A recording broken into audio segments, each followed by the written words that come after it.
이 아이 몸값이 고작 단량이라오. 한 노파가 여종 한 명을 데리고 나타납니다. 단량이라니 쌀 한 가마니 값도 안 되는 헐값이었지요. 게다가 그 여종은 말도 서툴고 행동도 어눌해 보였습니다. 가난한 선비 유석은 당황했습니다. 묻지 마시구려. 그저 거두어만 주시면 돼요. 노파 초양의 급박한 목소리가 울립니다. 며칠 뒤 이상한 일들이 벌어지기 시작했지요.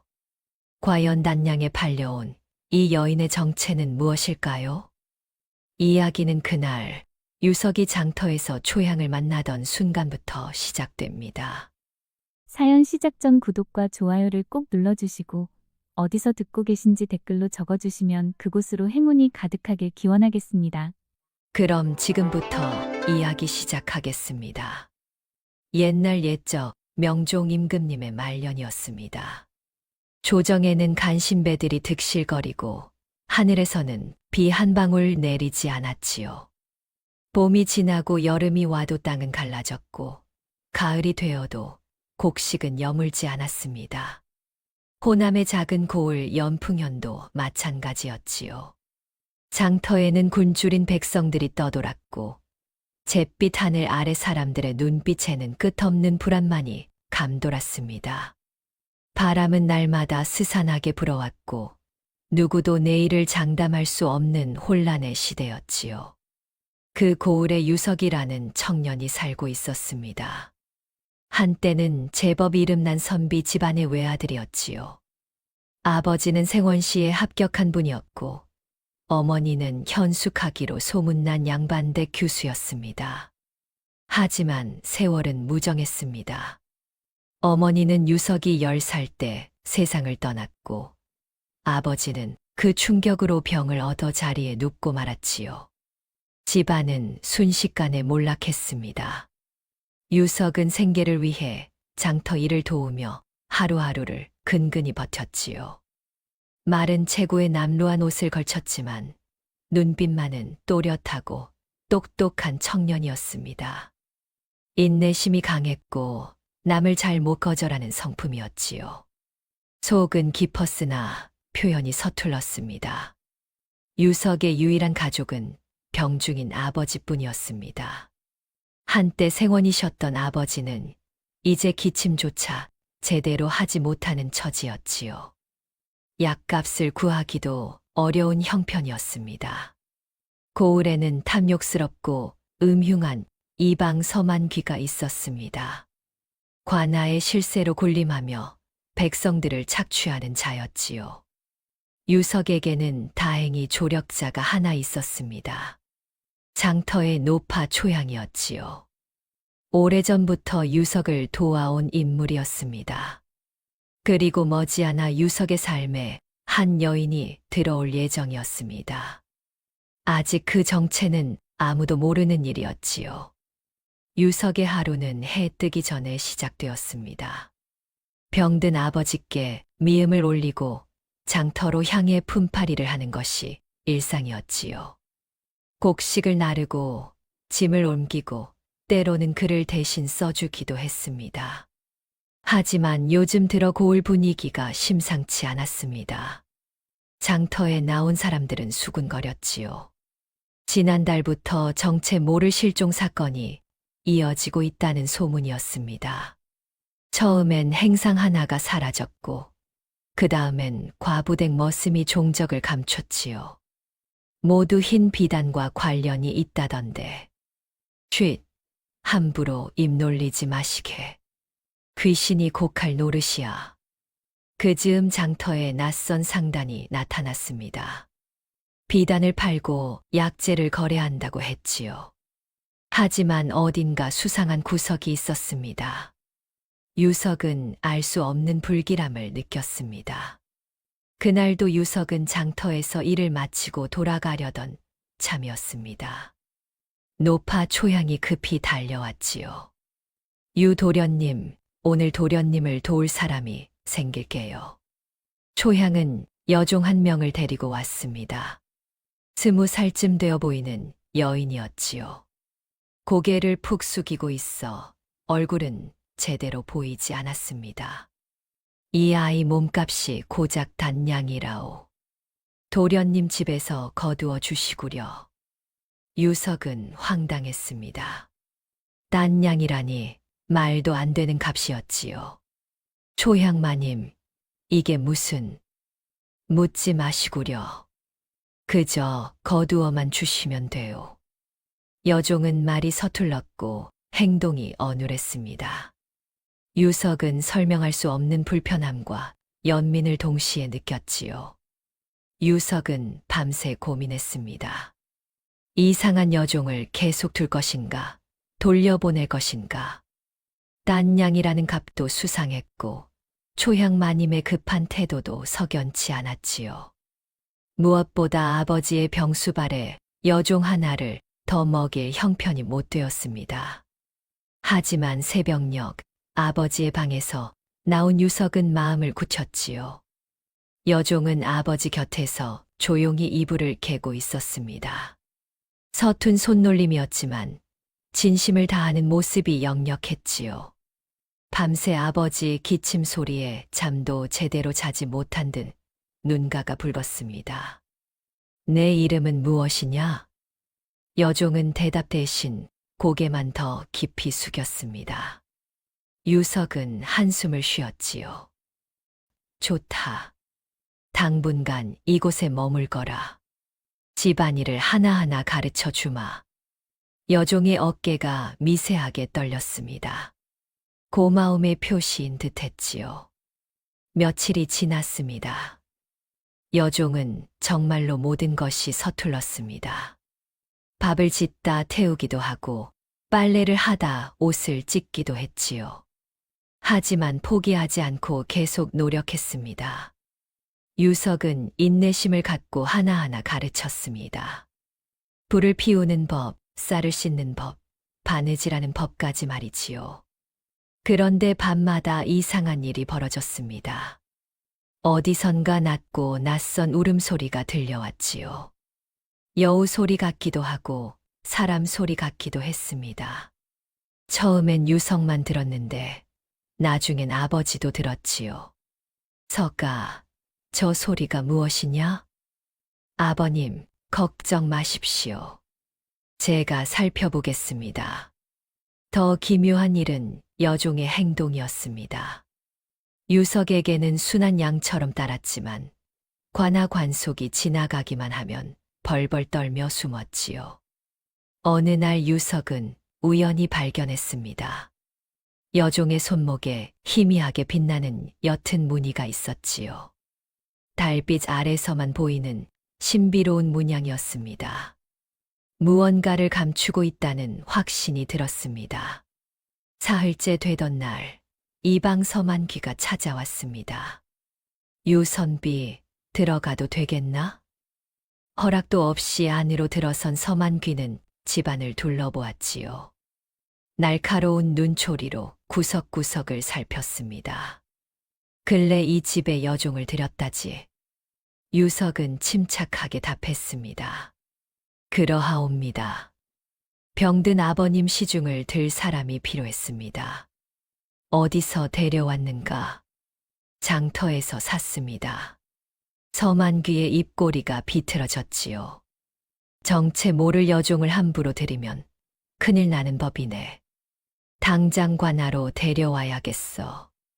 무슨 말씀이십니까? 제대로 문서를 갖춘 매매였습니다. 문서, 하하, 그런 게 무슨 소용인가. 요즘 수상한 자들이 많아서 말이야. 아버지까지 연루되고 싶지 않으면 순순히. 그때 초향이 나타났습니다. 이방 날이 제가 판 여종이옵니다. 문제가 있으시면 저를 잡아가시지요. 서만귀는 씩 웃더니 물러갔습니다. 하지만 눈빛에는 의심이 가득했지요. 유석은 서만귀의 방문 이후 여종을 더욱 주의 깊게 지켜보았습니다. 이방이 그토록 관심을 보인다는 것은 뭔가 이유가 있다는 뜻이었지요. 어느 날 밤이었습니다. 유석은 잠이 깨어 마루로 나왔습니다. 목이 말라 물을 마시려던 참이었지요. 그런데 방에서 희미한 불빛이 새어 나왔습니다. 여종의 방이었지요. 살며시 다가가 보았습니다. 여종은 촛불을 켜고 무언가를 쓰고 있었습니다. 붓을 들고 먹을 갈고 정갈하게 글씨를 쓰는 모습이었지요. 유석은 숨이 멎는 듯 했습니다. 멍청해 보이던 여종이 글을 안다니, 그것도 밥 짓는 법조차 모르던 여인이 말입니다. 더 놀라운 것은 필체였습니다. 분명 양반 여성의 글씨였지요. 정갈하고 단정하며 오랜 수련을 거친 솜씨였습니다.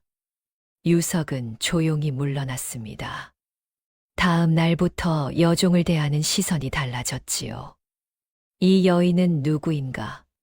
왜 신분을 숨기고 있는가? 단양이라는 헐값에 팔려온 이유는 무엇인가? 의문은 쌓여만 갔습니다. 며칠 뒤 유석은 용기를 냈습니다. 저녁 식사를 마친 후 여종을 조용히 불렀지요. 너에게 묻고 싶은 것이 있다. 여종은 고개를 숙였습니다. 늘 그랬듯이 말이지요. 내 이름은 무엇이냐? 진짜 이름 말이다. 침묵이 흘렀습니다. 한참을 망설이던 여종이 떨리는 목소리로 답했습니다. 소화라 하옵니다. 소화. 유석은 그 이름을 되뇌었지요. 좋은 이름이구나. 앞으로 소화라 부르겠다. 소화는 처음으로 고개를 들었습니다. 눈가에 눈물이 맺혀 있었지요. 고맙습니다, 도련님. 말을 더듬는 그 미소에서 유석은 미묘한 감정을 느꼈습니다. 처음 보는 따뜻함이었지요. 그날 밤부터 두 사람 사이에는 보이지 않는 끈이 생겼습니다. 유석은 소화에게 집안일을 가르치면서 조금씩 말을 건넸고, 소화도 조금씩 마음을 열었지요. 하지만 유석의 마음 한편에는 불안이 자리 잡았습니다. 신분도 모르고 정체도 불분명한 이에게 마음이 흔들린다는 것이 두려웠지요. 게다가 자신은 가난한 선비일 뿐이었습니다. 그럼에도 소화를 바라보는 시간은 점점 늘어만 갔습니다. 보름달이 뜬 밤이었습니다. 유석은 마루에 앉아 하늘을 바라보고 있었지요. 아버지는 잠드셨고 집안은 고요했습니다. 도련님, 아직 주무시지 않으셨습니까?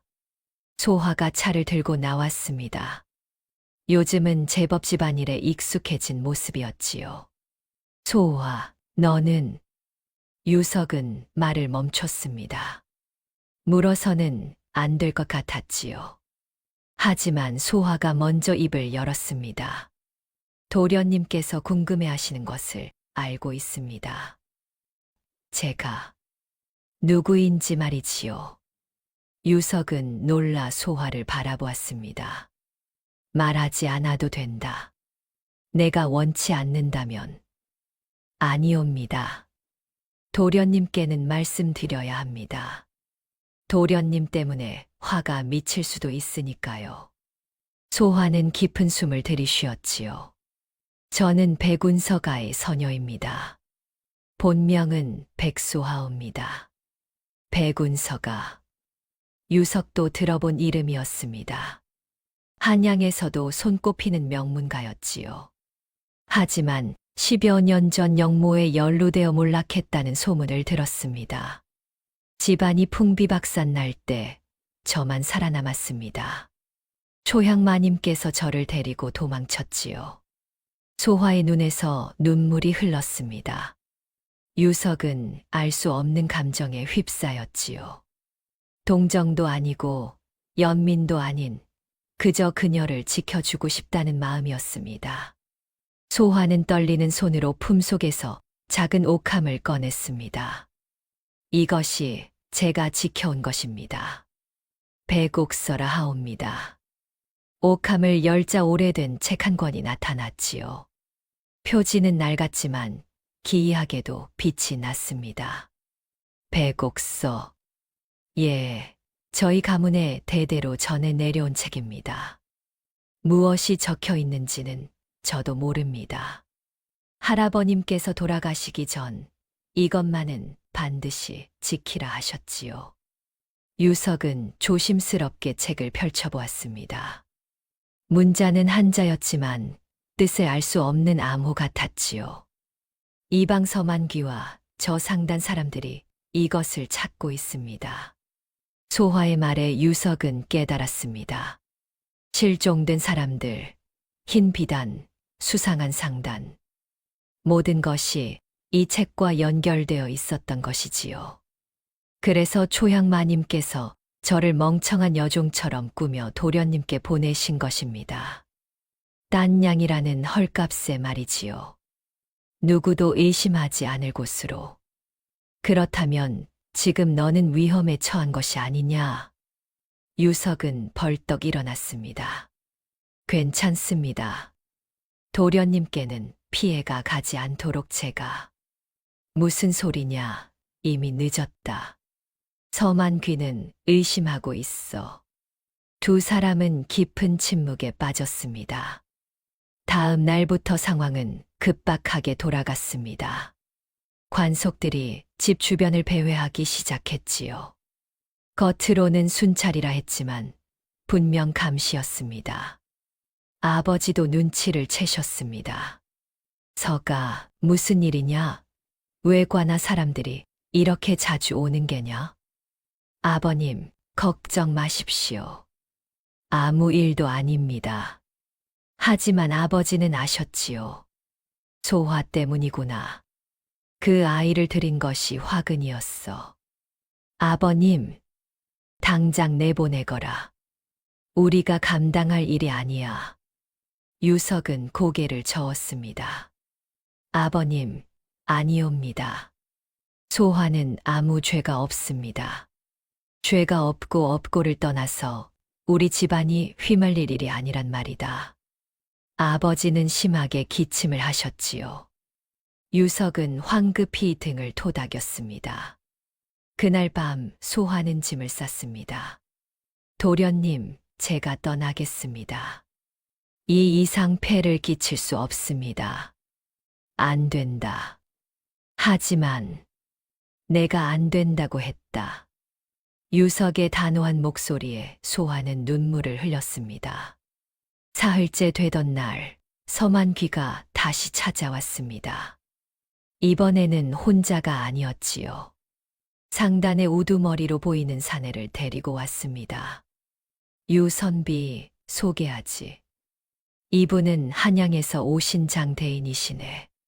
장대인이라 불린 사내는 40대쯤 되어 보였습니다. 비단 두루마기를 입었고 얼굴엔 흉터가 있었지요. 눈빛은 차갑고 잔인했습니다. 유석이라 했나? 들으니 내 집에 여종 하나가 있다지. 그러하옵니다. 데리고 나와 보거라. 내가 확인할 것이 있다. 유석은 거절했습니다. 무슨 용건이신지 모르겠으나 저희 집 여종은 제대로 문서를 갖춘 매매였습니다. 장대인의 입꼬리가 올라갔지요. 문서, 허허, 순진하구나. 세상에는 문서보다 중요한 것이 많다네. 예를 들면, 그는 유석의 어깨를 툭 쳤습니다. 목숨 같은 것 말이야. 노골적인 협박이었습니다. 사흘을 주지. 사흘 안에 여종을 내놓거나 아니면 장대인은 방 안을 둘러보았지요. 이 낡은 집이 불타버릴 수도 있고 병든 아버지가 다칠 수도 있겠지. 그날 밤 유석은 초향을 급히 불렀습니다. 초향마님, 어찌해야 합니까? 초향의 얼굴도 심각했지요. 제가 너무 아니했습니다. 서만귀가 이렇게 빨리 눈치챌 줄은. 지금 중요한 것은 그게 아닙니다. 소화를 어떻게 지킬 것인가입니다. 그때 밖에서 비명 소리가 들렸습니다. 유석이 뛰쳐나가 보니 집 담장에 불이 붙어 있었지요. 다행히 작은 불이었지만 경고였습니다. 이튿날은 더 심했습니다. 장터에서 일을 하던 유석이 갑자기 습격을 당했지요. 상단 사람들이 몰려와 유석을 둘러쌌습니다. 여종을 내놓으라. 안 된다. 유석은 주먹으로 맞섰지만 여럿을 당해낼 수 없었지요. 갈비뼈가 부러지는 듯한 고통이 왔습니다. 초향이 관아에 고발했지만 소용없었습니다. 섬한 귀가 이방인 이상 관아는 움직이지 않았지요. 3일째 되던 날 밤이었습니다. 유석은 피투성이가 되어 집으로 돌아왔습니다. 소화가 눈물을 흘리며 상처를 씻어주었지요. 도련님, 제발. 저를 넘기십시오. 도련님께서 다치시면 안 됩니다. 안 된다. 절대로 안 돼. 하지만 내가 지킬 것이다. 반드시. 유석의 눈빛에는 결기가 서려 있었습니다. 나흘째 되던 날 뜻밖의 인물이 찾아왔습니다. 고을의 원님이었지요. 유석, 내가 들으니 내가 곤경에 처했다더구나. 원님은 온화한 표정으로 말했습니다. 관아에서 보호해 주겠다. 여종을 잠시 관아로 보내거라. 안전하게 지켜주마. 유석은 희망을 품었습니다. 원님께서 도와주신다면 해결될 수도 있을 것 같았지요. 하지만 초향이 유석의 팔을 붙잡았습니다. 안 됩니다, 도련님. 왜요? 원님은 섬한 귀와 한패입니다. 관아로 보내는 순간 소화는 끝입니다. 유석은 깨달았지요. 거짓 구원이었습니다. 원님의 얼굴이 차갑게 굳었습니다. 현명하지 못한 선택이구나. 후회하게 될 것이다. 원님이 떠난 후 집 밖은 완전히 포위되었습니다. 관속들과 상단 사람들이 빙 둘러섰지요. 이제 도망칠 곳도 없었습니다. 그날 밤 최악의 상황이 벌어졌습니다. 서만귀와 장대인이 병력을 이끌고 집을 완전히 포위했지요. 횃불이 집 주변을 밝혔고 무장한 사내들이 사방을 막아섰습니다. 유석, 마지막 기회다. 여종을 내놓거라.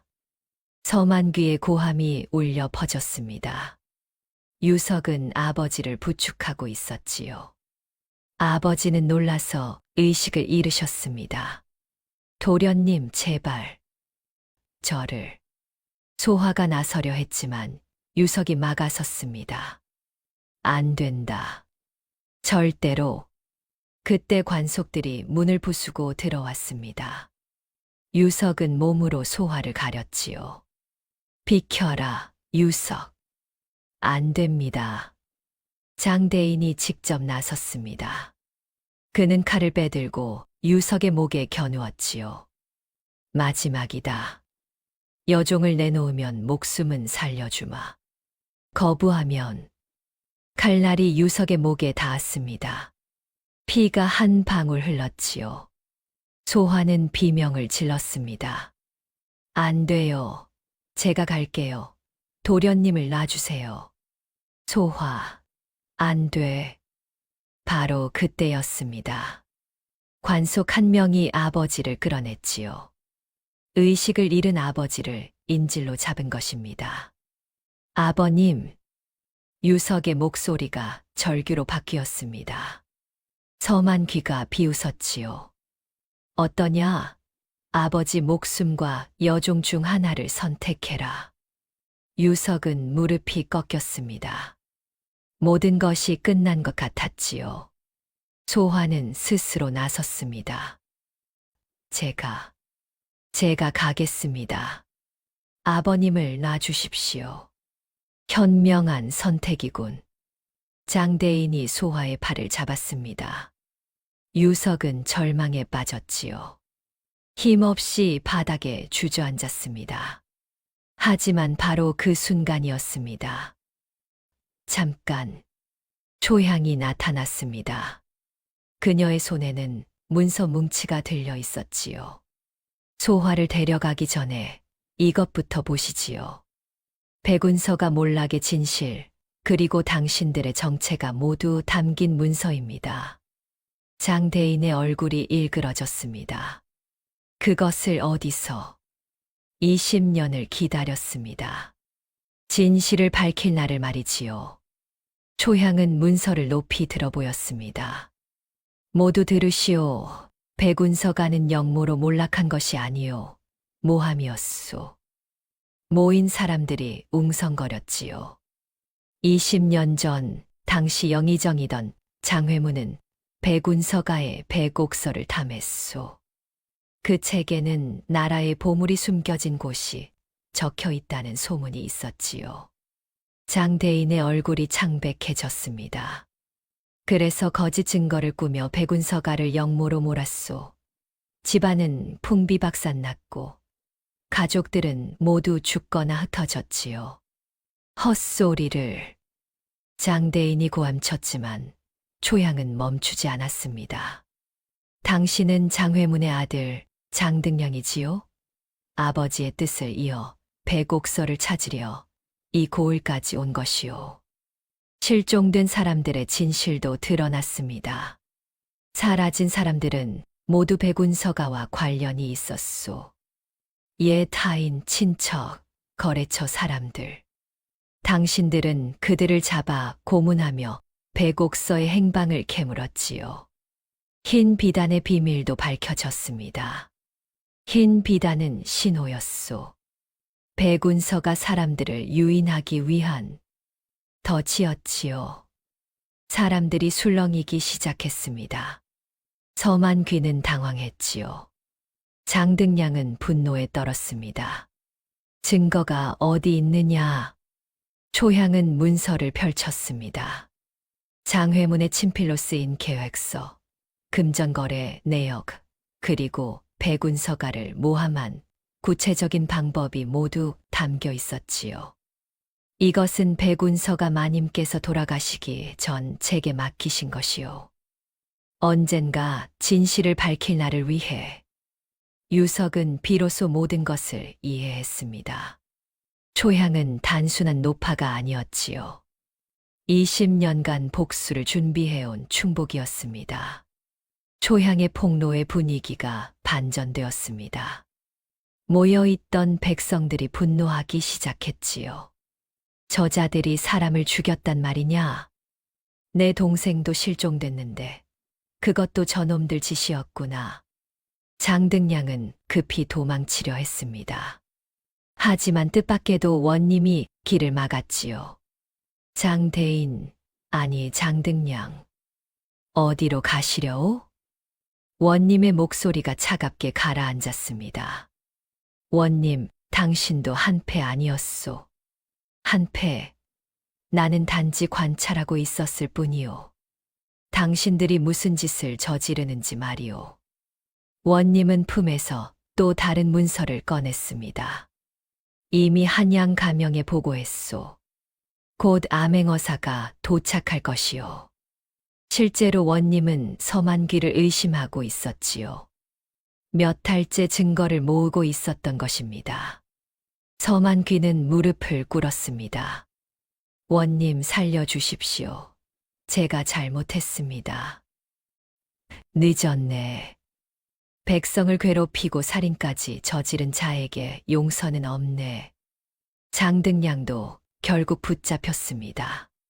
상단 사람들도 모두 체포되었지요.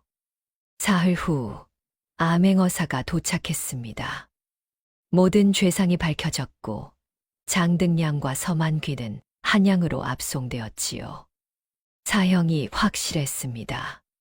실종되었던 사람들도 발견되었습니다. 상단의 은신처에 갇혀 있었지요. 다행히 대부분 살아 있었습니다. 진실이 승리한 순간이었습니다. 한 달이 흘렀습니다. 연풍현에는 평화가 찾아왔지요. 새로운 이방이 부임했고 원님은 공을 인정받아 승진했습니다. 유석도 변화를 맞이했습니다. 암행어사는 유석의 용기와 의로움을 높이 평가했지요. 그래서 유석을 향리로 임명했습니다. 비록 낮은 직책이었지만 아버지 병을 치료하고 생계를 유지하기에는 충분했습니다. 소화는 여종 신분에서 해방되었습니다. 백운 서가의 명예도 회복되었지요. 비록 집안은 다시 일으킬 수 없었지만 억울한 누명은 벗었습니다.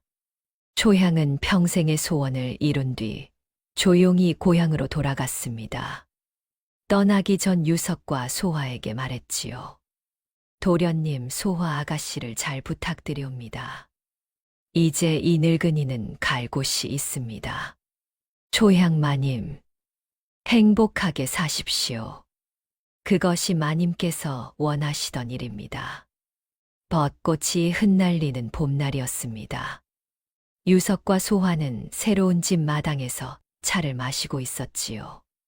아버지도 병이 많이 나으셨습니다. 도련님, 이것을 드리고 싶습니다. 소화가 건넨 것은 그녀가 직접 쓴 글씨였습니다. 정갈하고 아름다운 필체로 이렇게 적혀 있었지요. 딴 양의 인연, 하늘이 맺어준 인연. 유석은 미소 지었습니다. 그대와 나, 우리는 참으로 기묘한 인연으로 만났소. 하지만 진실한 인연이옵니다. 두 사람은 흩날리는 꽃잎을 바라보았습니다. 옛말에 이런 말이 있습니다. 신분보다 사람됨이 귀하다고 말이지요. 감춰진 진실은 때가 되면 드러나고 올곧은 마음은 결국 빛을 본다는 뜻입니다. 유석과 소화 앞에는 아직 긴 길이 놓여 있었습니다. 하지만 이제 두 사람은 함께 걸어갈 수 있었지요. 딴 양이라는 값은 어쩌면 하늘이 정해준 인연의 값이었는지도 모릅니다. 다음 영상을 빠르게 만나보시려면 좋아요와 구독을 눌러주세요. 그럼 더 재미있는 영상으로 찾아뵙겠습니다. 모두 행복한 하루 보내세요.